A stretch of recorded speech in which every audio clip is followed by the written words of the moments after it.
श्री स्वामी समर्थ. नमस्कार मंडळी. उद्या आलेली आहे अमावस्या आणि ही अमावस्या सर्वात मोठी सर्व पितृ अमावस्या आहे. कारण पितृपक्ष संपत आहे आणि तेव्हाची ही अमावस्या आहे. सर्व पितृ अमावस्येला आपल्या हिंदू धर्मामध्ये विशेष महत्त्व आहे. कारण हा जो दिवस असतो तो आपल्या भूमीवरती आलेल्या पितरांना जाण्याचा म्हणजे इथून ते त्यांच्या पितृलोकामध्ये जातात आणि त्याच्यामुळे हा जो दिवस आहे तो सर्वांसाठी खूप महत्त्वाचा असतो. पितृ म्हणजे काय तर आपले जे पूर्वज आहेत ते आपल्याला आपल्या भेटीसाठी 15 दिवसांसाठी पृथ्वीवरती आलेले असतात, आपल्याला आशीर्वाद देण्यासाठी आलेले असतात आणि जाताना त्यांना निरोप देताना आपण तो नक्कीच चांगल्या पद्धतीने दिला पाहिजे हे प्रत्येकाला वाटतं.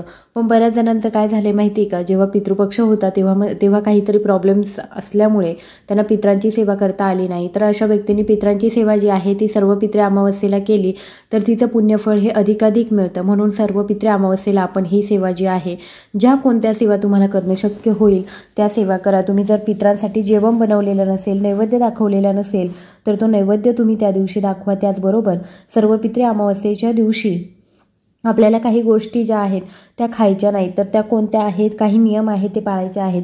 तर ते नियम कोणते आहेत ही सर्व माहिती मी तुम्हाला या व्हिडिओमध्ये सांगणार आहे. त्यामुळे व्हिडिओ अगदी शेवटपर्यंत बघत राहा. तर बघा, सर्व पितृ अमावस्येच्या दिवशी आपल्याला सर्वात महत्त्वाचं काय करायचं आहे तर पितरांची सेवा.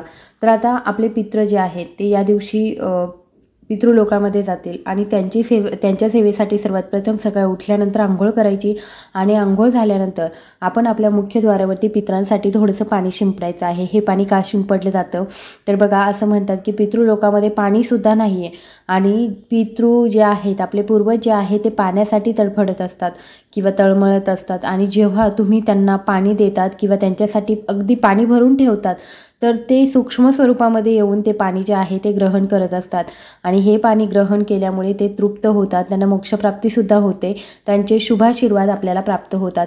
म्हणून सकाळी उठल्या उठल्या हे एक महत्त्वाचं काम आपल्याला करायचं आहे. त्याच्यानंतर पितृसूक्त जे आहे तर त्याचं आपल्याला या दिवशी पठण करायचं आहे. आपली देवपूजा करण्याच्या अगोदर आपल्याला काय करायचं आहे, एक आसन घ्यायचं आहे. त्या आसनावरती आपल्याला दक्षिण दिशेला तोंड करून बसायचं आहे. आपल्या देवघरासमोर बसू नका, देवघराच्या आजूबाजूला जवळ कुठे बसला तर चालेल, म्हणजे घरामध्ये कुठे बसून फक्त दक्षिण दिशेला तोंड होईल अशा पद्धतीने बसा आणि पितृसूक्त जे आहे त्याचं पठण करा. तुम्हाला 4-5 मिनिटे हे वाचण्यासाठी लागणार आहे. त्याच्यानंतर तोंड हातपाय स्वच्छ धुवा, चूळ भरा आणि त्याच्यानंतर आपल्या देवतांची आपल्याला पूजा करायची आहे. आपला मुख्य द्वार जो आहे त्याच्यावरती हळदीचं लेपन करायचं आहे. या दिवशी सर्वात महत्त्वाचं म्हणजे या दिवशी काही भाज्या ज्या आहेत त्या सेवन करायच्या नाही. तुम्ही या अमावस्येला म्हणजे सर्व पितृ अमावस्येला पितरांना जर घास दाखवत असाल तरीसुद्धा किंवा मग तुमच्या घरी साधं जेवण जे बनतं तरीसुद्धा त्या जेवणामध्ये काही भाज्या ज्या आहेत त्या वरच्या ठेवायच्या आहे. बघा, नवरात्र उत्सवाला दुसऱ्या दिवसापासून सुरुवात होते आणि नवरात्र उत्सव सुरू होणार म्हटल्यानंतर परत प्रत्येकाला हाच प्रश्न असतो की नवरात्र उत्सवामध्ये आपण नॉनव्हेज खाऊ शकत नाही. मग आता पितृपक्षाचा शेवटचा दिवस आहे, अमावस्या तिथी आहे तर आपण खाऊ शकतो, पण असं नाही आहे. हे अत्यंत चुकीचं आहे. अमावस्या तिथीला चुकूनही नॉनव्हेज खाऊ नये. कारण हा जो दिवस आहे तो पितरांचा तर दिवस असतो पण माता लक्ष्मीचा सुद्धा दिवस असतो. म्हणून या गोष्टीची काळजी घ्या. मांसाहार चुकूनही करू नका. त्याच्यानंतर जेव्हा नवरात्र होते, दसरा होतो, त्याच्यानंतर तुम्हाला नॉनव्हेज खाता येऊ शकतं.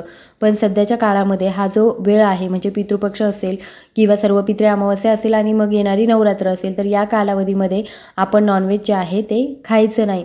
त्याचबरोबर आपल्या घरामध्ये अमावस्येच्या दिवशी आपण ज्या भाज्या बनवतो तर त्याच्यामध्ये तुम्ही वांग्याची भाजी बनवू नका. असं म्हटलं जातं की वांग्याची भाजी अशा अमावस्या तिथीला बनवू नये आणि त्याचबरोबर कांदा लसूण जो आहे तर तो सुद्धा आपल्याला जेवणामध्ये टाकायचा नाही. तुम्ही जे काही बनवता तर ते बिना कांदा लसूण विरहित बनवा. तुम्ही पितरांचा स्वयंपाक जरी बनवत असाल तरीसुद्धा कांदा लसूण त्याच्यामध्ये मिक्स करू नका. तर ह्या गोष्टींची काळजी आपल्याला घ्यायची आहे सर्व पितृ अमावस्येच्या दिवशी. आता अमावस्येच्या दिवशी काय होतं, वाईट शक्ती जास्त सक्रिय असतात आणि या वाईट शक्ती सक्रिय असल्यामुळे एखाद्या व्यक्तीला, चांगल्या व्यक्तीला हानी पोहोचू शकते आणि त्यामुळे आपल्यासारख्या व्यक्तीने कुठल्याही अशा सुनसान जागी जाऊ नका किंवा स्मशानभूमीजवळ जाणं शक्यतो टाळावं. कारण अशा वेळी काय होतं की एखादी वाईट शक्ती आपल्यावरती सक्रिय झाली तर मग त्याचा आपल्याला खूप जास्त त्रास होतो. म्हणून आपण या गोष्टी करू नका आणि त्याचबरोबर रात्रीच्या वेळीसुद्धा बाहेर निघू नका.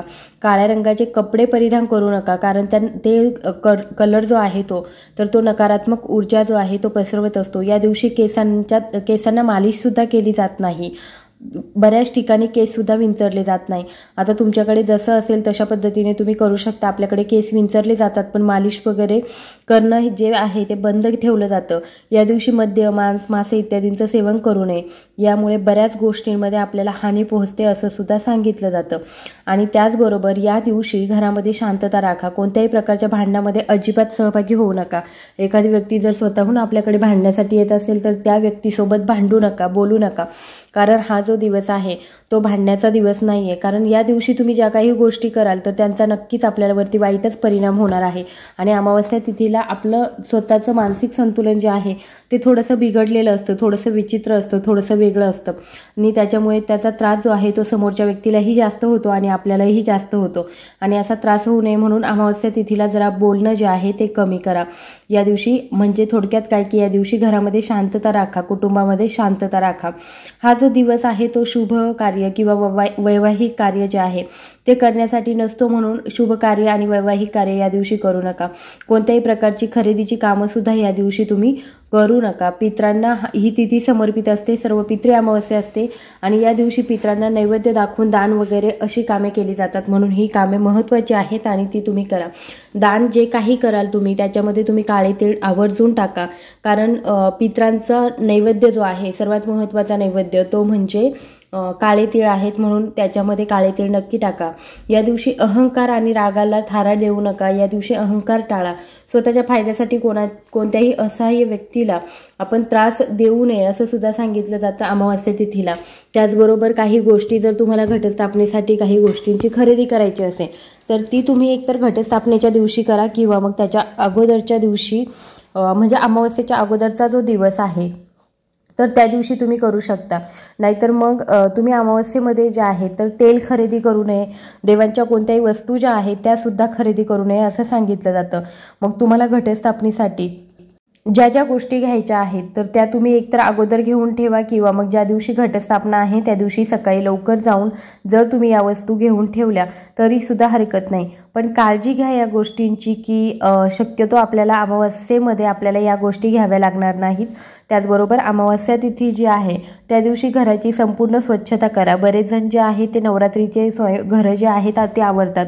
आता ज्यांना शक्य झालं नसेल नवरात्रीमध्ये घरं आवरणं किंवा बऱ्याच जणांकडे दिवाळीमध्येच घरं आवरली जातात तर मग अशा व्यक्तींनी काय करायचं आहे तर तुम्हाला जर शक्य झालं नसेल तर जाळी जळमटं जी आहेत आपल्या घरामधली तर ती काढून टाका. अमावस्या तिथीला जेव्हा तुम्ही जाळी जळमटं झटकता तर त्यासोबत दारिद्र्यसुद्धा निघून जातं असं म्हटलं जातं. आणि म्हणूनच आपण अमावस्या तिथीला आपल्या घरामधले जी जाळी जळमटं आहे ती काढून टाकायची आहे. आपल्या घराचा जो दक्षिण कोपरा आहे तर संध्याकाळी सर्व पितृ अमावस्येला दक्षिण कोपऱ्यामध्ये एक दिवा जो आहे तो प्रज्वलित करायचा आहे. तुम्ही चौमुखी दिवा बनवायचा आहे, तो त्या दिशेला प्रज्वलित करायचा आहे. दक्षिण दिशेकडे त्याची वात असायला हवी आणि म्हणजे चौमुखी असेल तर 4ही दिवे तुम्ही लावू शकता आणि त्याच्यामध्ये काळी तीळ जे आहे ते अर्पण करा. जर तुम्ही एकमुखीच दिवा बनवलेला असेल तर मग त्याची वात जी आहे ती दक्षिण दिशेकडे करा. अशा पद्धतीने आपल्याला हा दिवस जो आहे तो घालवायचा आहे. दिवा लावाल तेव्हा पित्रांचे आशीर्वाद नक्की मागा. अशा पद्धतीने आपल्याला या गोष्टी ज्या आहेत त्या लक्षात ठेवून सर्व पितृ अमावस्या जी आहे ती साजरी करायची आहे. आय होप ही माहिती तुम्हाला आवडली असेल तर जास्तीत जास्त व्यक्तींपर्यंत नक्की शेअर करा आणि चॅनलवर नवीन असाल तर चॅनलला सबस्क्राईब करा. धन्यवाद.